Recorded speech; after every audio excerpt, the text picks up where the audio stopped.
All right, on to debate topic Sorry, 2. Mimi. All right, so Cicero, you won that one. So Sean, would you like to go first or second this time? What? Isn't that Yeah. Cicero's decision? No. Nope. Oh, okay. You get to pick. You get to pick. Yeah, I mean, I'll go first. Sure. Okay. So Tears of the Kingdom has a ton of glitches players are using to duplicate items and weapons. And while some are being patched, others seem to emerge. So we at What the Fun ask, is cheating okay in a single player game? Sean, would you like a yes or no? Absolutely. Yeah, that one. Yes. Of course it is. All right. Go at it. Just start. Yeah, I guess that is what we're doing now.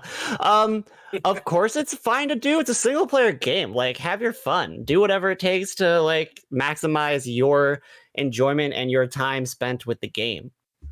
Like, it's simple as that. Jeez. You know, look, developers and programmers and story creators and artists, they sit in meetings for months, sometimes years, developing a cohesive story and gaming experience for their players. And what you're advocating is that none of that matters, right? What only matters is if I am successful by any means necessary, and I will play the game and break it if I have to in order to play it. That's not how the game was intended to be played.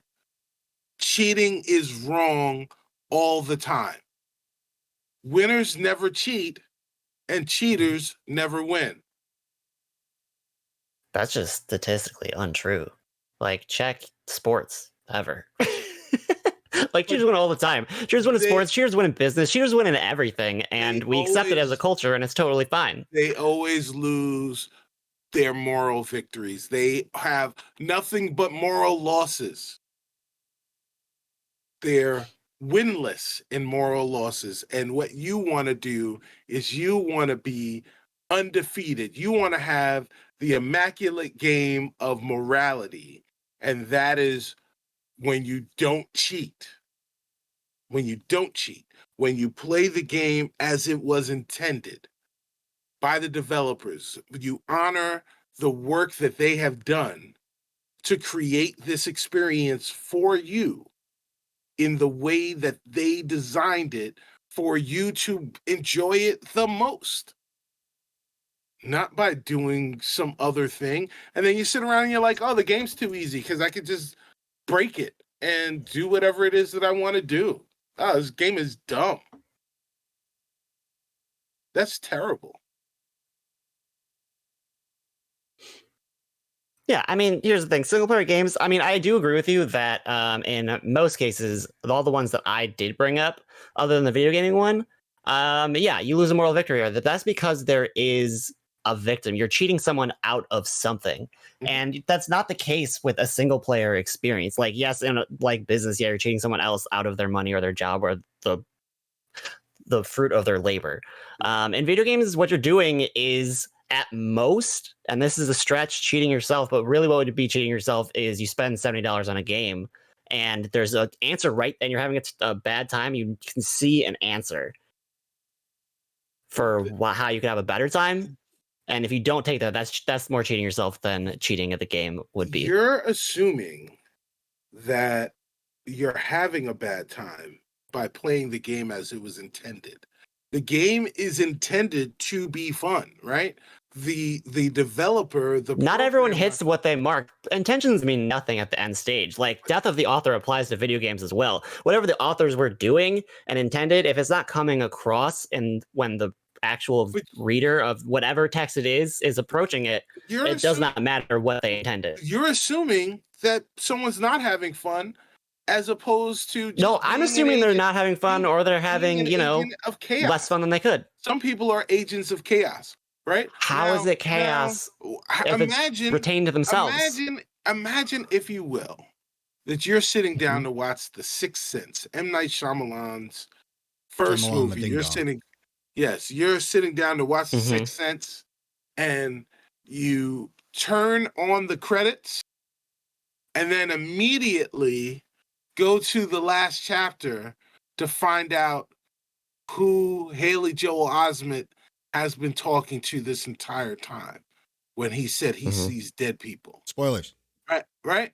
And then Okay. you go back to the movie and you try and watch the movie through the entire way. And now the movie And it's is still a good movie because the movie is good art doesn't rely on reveals like that. the Like it movie enhances it, but you is don't need it.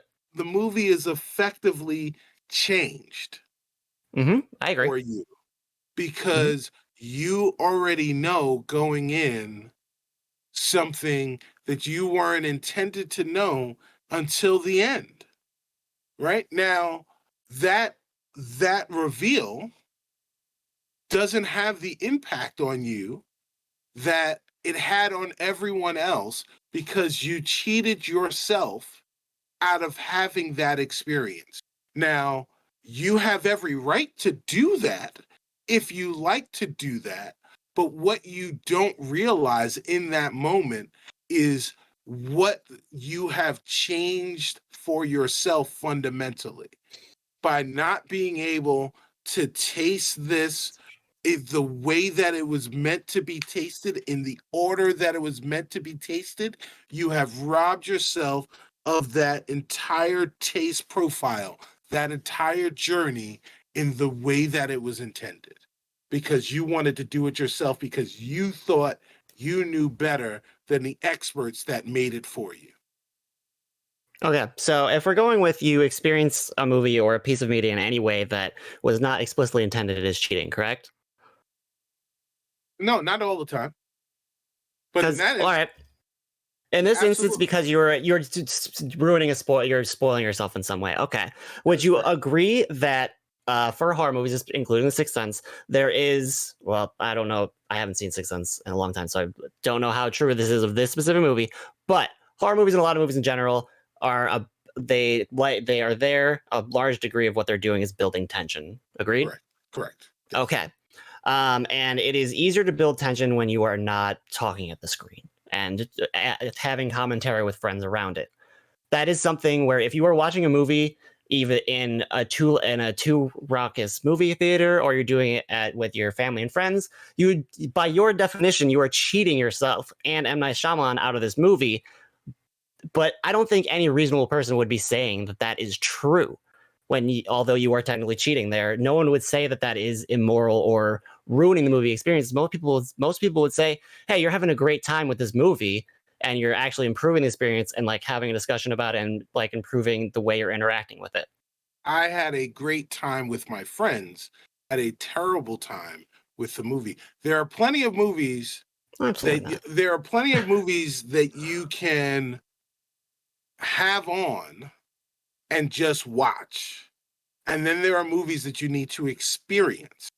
And that film is one that you need to experience, and therefore if the experience that you're having is commentary with your friends, you are not experiencing the movie, therefore you have ruined that movie experience for you, and you have cheated yourself out of appreciating what that movie was trying to do for you.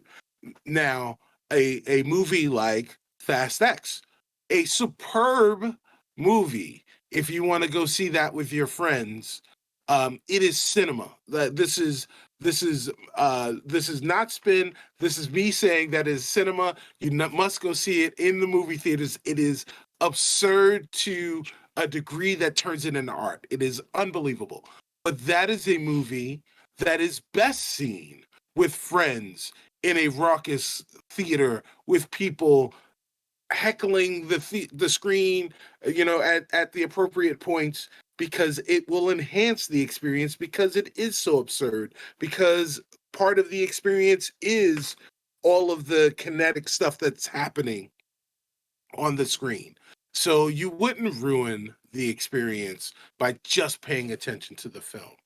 So it really does depend on what it is that you're doing. And in the case of video games, in most cases, the game is designed for you to have the experience that the developers and the programmers intended for you to have. And if you deviate from that, then you may have an experience that you enjoy, but you are cheating yourself out of the experience that they intended for you to have with that game by not going down the path that they chose for you. All right. Okay. I think it's absurd to think that in all cases, developers know what is a better experience for every individual than the individual themselves. All right.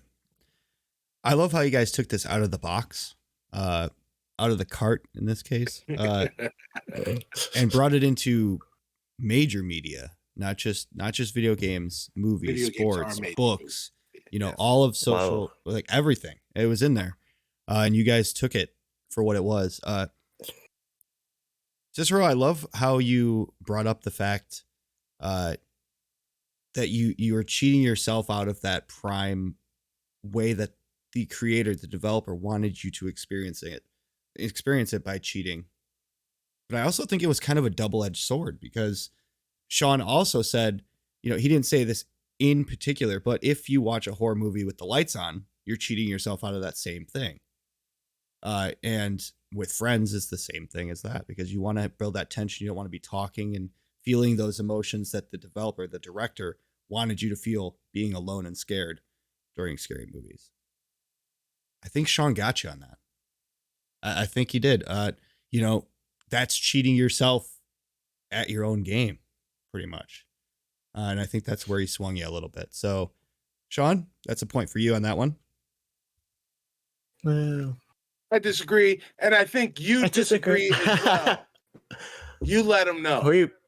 Oh. Let them know in the Don't point at comments me. below. Hey, pointing's not nice. Mike from Test Your Might here. Thanks for listening to this debate topic from the latest episode of Test Your Might. If you'd like to listen to the full podcast, check out the links below.